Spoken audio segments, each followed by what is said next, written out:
So next question நம்ம எப்படி solve பண்ணுறது பார்க்கலாம். Which of the following are the evidence of phenomenon of continental drift?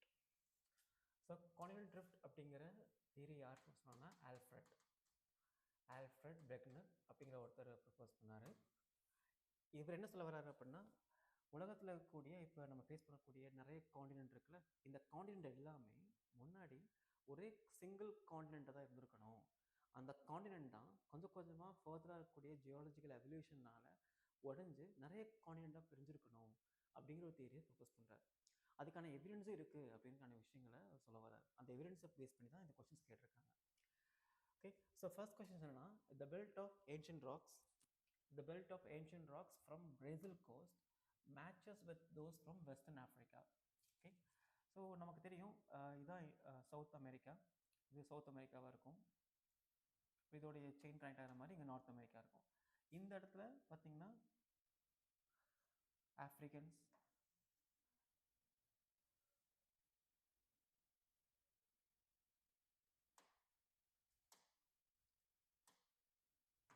Okay,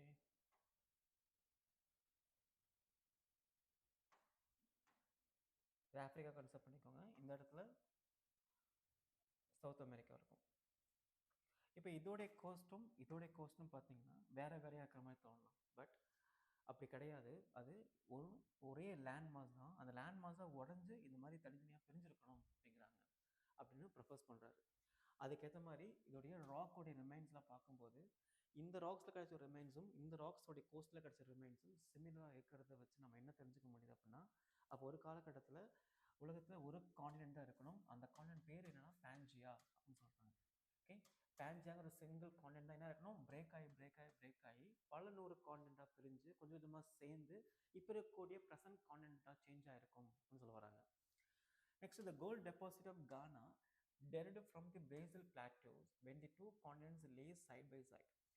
நம்ம கானாவோடைய gold டெபாசிட்டை நம்ம ரிசர்ச் பண்ணும்போது தான் தெரிஞ்சது, பிரேசிலோடைய கோஸ்டில் இருக்கக்கூடிய ராக்ஸோடைய அந்த ரிமைன்ஸ் எல்லாமே அங்கே இருக்கிறது. இது மூலமாக என்ன தெரிய வருதுன்னா, ஒரு காலத்தில் இதெல்லாம் ஒரே மாதிரி தான் இருந்திருக்கணும், அதுக்கப்புறம் தான் அது உடஞ்சி பெரிய ஆரம்பிச்சிருக்கணும் அப்படிங்கிறாங்க.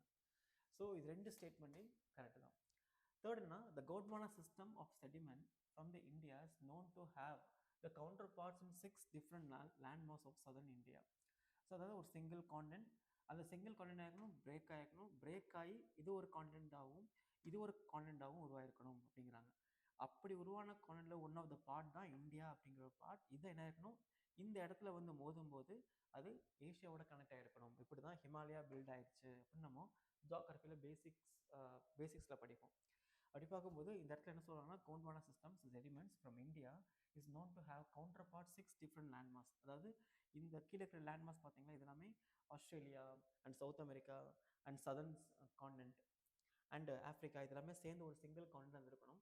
அதில் ஒன் ஆஃப் த பார்ட் தான் இந்த இந்தியா. அந்த இந்தியா தான் என்ன இருக்கணும், அங்கேருந்து உடஞ்சி இந்த ஏஷியாவோட மோதி இருக்கணும் அப்படின்னு சொல்ல வராங்க. அதான் இந்த different 6 parts. Okay, southern hemisphere, இது நார்தன் ஹெமிஸ்பியர், யூரோஷியன் சொல்லுவாங்க, இது சதர்ன் ஹெமிஸ்பியர். ஓகே, இந்த மாதிரி இடத்துல தான் இது வந்திருக்கணும் அப்படிங்கிற அசம்ஷன் இருக்குது. அது இந்த மாதிரி ரிசர்ச் வச்சு என்ன பண்ண முடியும், நம்ம ஓரளவுக்கு அசியூம் பண்ண முடியுது. இப்படி பார்க்கும்போது இந்த 3 ஸ்டேட்மெண்ட்டுமே கரெக்டான ஸ்டேட்மெண்ட் தான். So option C is the right answer.